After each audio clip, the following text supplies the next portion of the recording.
Story 1. Hey everyone, it's Daniel Wilson here, and I've got a story that still gives me goosebumps when I think about it. This happened a couple of years ago in our home in the suburbs of Portland, Oregon. My wife, Laura, and I have 2 kids, our daughter Emma, who was 6 at the time, and our son Noah, who was 3. Emma's always been a creative kid, absolutely obsessed with drawing. We got her this Crayola backpack stuffed with markers, colored pencils, crayons, you name it. And she'd spend hours in her room filling up stacks of construction paper with her artwork. Her drawings were usually the typical kid stuff.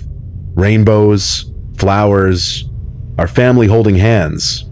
We'd pin them up on the fridge or stuff them in a drawer when she wasn't looking. But one day, I was tidying up her room, and I found a drawing that stopped me cold. It was Emma, or at least a stick figure with her curly hair, holding hands with a woman who didn't look like Laura. This woman had brown hair, not Laura's blonde, and she was wearing a long dress. I thought maybe it was a teacher or a friend's mom, so I asked Emma, "Hey, sweetie, who's this lady in your picture?" She looked up from her coloring book and said, real casual, "That's Sarah. She visits me sometimes." My stomach did a little flip. I didn't know any Sarah, and the way Emma said it, like it was no big deal, made it creepier.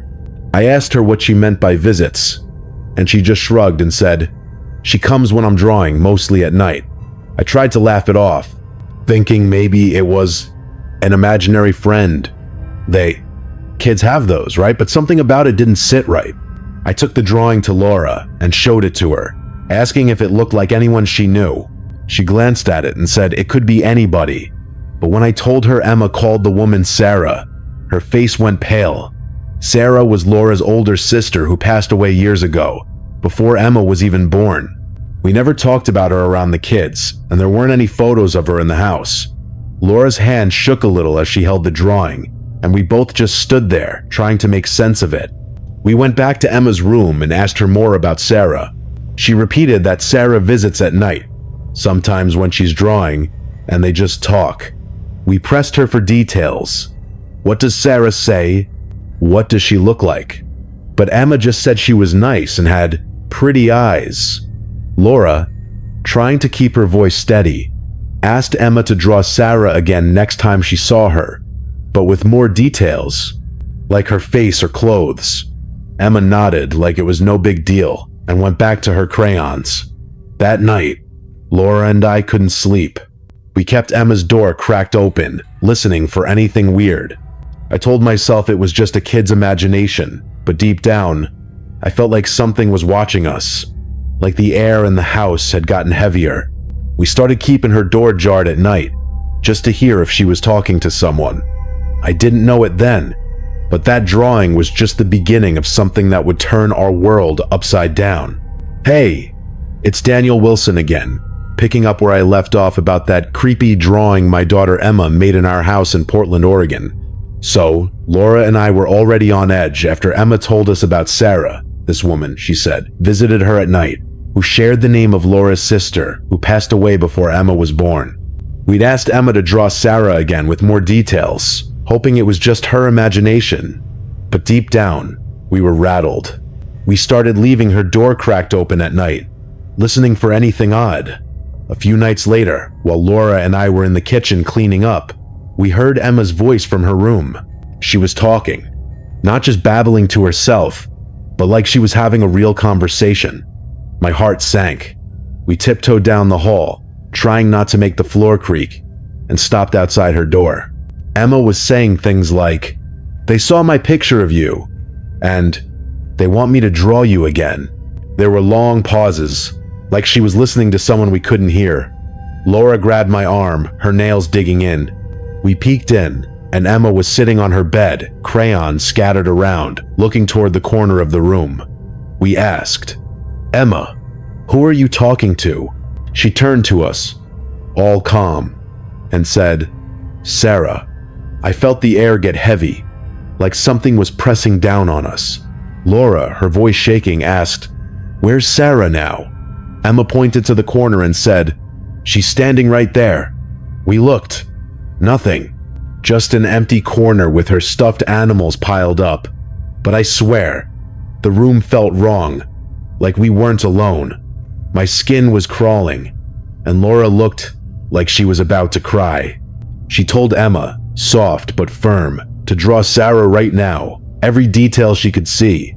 Emma nodded and grabbed her crayons. We stepped out, closing the door just enough to watch through the crack. Emma didn't talk anymore, just drew, her little hand moving fast. We stood there, whispering, trying to figure out what was happening. Laura said she'd never told Emma about Sarah, not even her name. About 20 minutes later, Emma called us back in. She held up her new drawing, and my stomach dropped. It was Sarah, but so detailed. Blue eyes, a small mole above her lip, brown hair, and a white dress. Laura gasped because that's exactly how her sister looked when she was laid out at her funeral, down to the mole and the white dress they buried her in. Emma had never seen a photo, never heard a description. We were speechless. Laura took the drawing, her hands trembling, and told Emma she couldn't talk to Sarah anymore. We didn't sleep that night. The next day, we called a priest to bless the house. He walked through every room, praying, and told us to keep faith. After that, Emma stopped talking about Sarah, and no more drawings showed up. But the house never felt the same. Laura and I still get this uneasy feeling, like something's lingering, watching. We don't know if it was really Sarah or something else pretending to be her. But the way Emma knew those details, it's haunted us ever since. We're just glad it stopped, but I'll never look at my kids' drawings the same way again. Sometimes, I wonder if Sarah's still out there, waiting for Emma to pick up her crayons. Story 2. Hey everyone, it's Rachel Carter here, and I've got a story from my time as an art teacher at a small elementary school in Columbus, Ohio, that still sticks with me. This happened a few years ago, and it's one of those moments that makes you question what you thought you knew about kids and their imaginations. I taught third grade art, and twice a year I'd do this activity called Draw and Tell, where the kids would draw something that meant a lot to them and then share the story behind it. It was usually a fun day. Kids drawing their families, pets, or dream vacations, giggling and showing off their work. The classroom was always buzzing with chatter and the scratch of crayons on paper. But in this one class, there was a kid named Lucas who stood out. Lucas was quiet, kept to himself, and didn't usually join in the laughter with the other kids. During this particular draw and tell, I noticed him at his table, head down, scribbling furiously. The other kids were drawing happy scenes. Stick figures holding hands, dogs chasing balls. But Lucas's paper was just a mess of red, orange, and yellow. It looked like fire, nothing else. The kids at his table started snickering, whispering to each other, and glancing at him. I walked over trying to keep things light, and said, "Hey Lucas, what's going on with all this fire? We're supposed to draw something special for you." He didn't look up, just kept coloring, and said real soft, "I know, I'm not done yet." His voice was so calm it gave me a weird feeling, but I figured he'd add something to make it make sense, so I let him be. I moved on, checking on other kids, but I kept an eye on him. The room was loud with kids talking, but Lucas's corner felt heavy, like he was in his own world. As the class wrapped up, I swung back by his table, and now there was more to his drawing. He'd added a house, right in the middle of all that fire. The flames were everywhere, licking up the sides of the house, and it looked so intense for a kid's drawing. The other kids were starting to stare, some still giggling, but I felt this knot in my stomach. Something about it wasn't right. I didn't want to call him out in front of everyone, so I said, "Lucas, can you come talk to me in the hall for a sec?" He nodded, grabbed his drawing, and followed me out. The hallway was quiet, just the hum of the school in the background, and I knelt down to his level, holding his paper. I tried to keep my voice gentle and asked, "Lucas, why'd you draw a house on fire? What's this about?" He looked at me, his eyes big but kind of empty, and I swear the air felt colder. I was expecting him to say it was a superhero thing or something from a movie, but he just stood there, clutching his crayons. I didn't push him yet, but I could tell there was a story behind that drawing, something way bigger than a kid's imagination. And whatever it was about to shake me to my core. Hey, it's Rachel Carter back again, continuing that story from my art class in Columbus, Ohio, where things took a turn I'll never forget.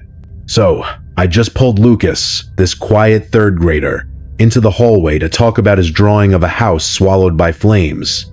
The school was humming along as usual, but out there, it was just me and him, and the air felt thick with something I couldn't place. I was holding his picture, the red and orange crayons practically screaming off the page, and I asked him again really gently, "Lucas, why a burning house? What does this mean to you?" I was expecting some kid logic, maybe a scene from a cartoon or a wild imagination, but he looked up at me, his face blank, and said, "It's the house my parents tried to burn down with me in it." My heart stopped. I felt like the floor dropped out from under me. I must have stared at him for a solid 10 seconds, my mouth open, trying to process what he just said. His voice was so calm, like he was talking about what he had for lunch. I wanted to ask a million questions. What? When? Are you okay?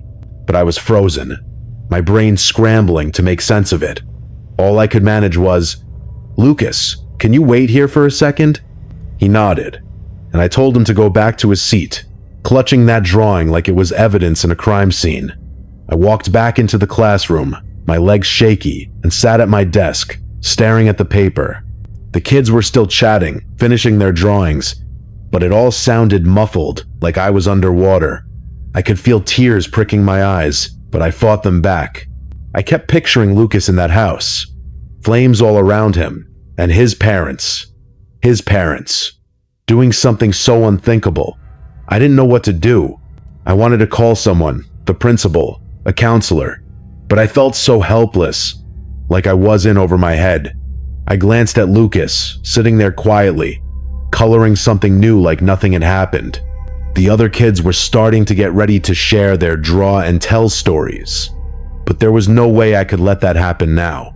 I stood up, my voice barely steady, and said, "Hey everyone, change of plans. You're all taking your drawings home today.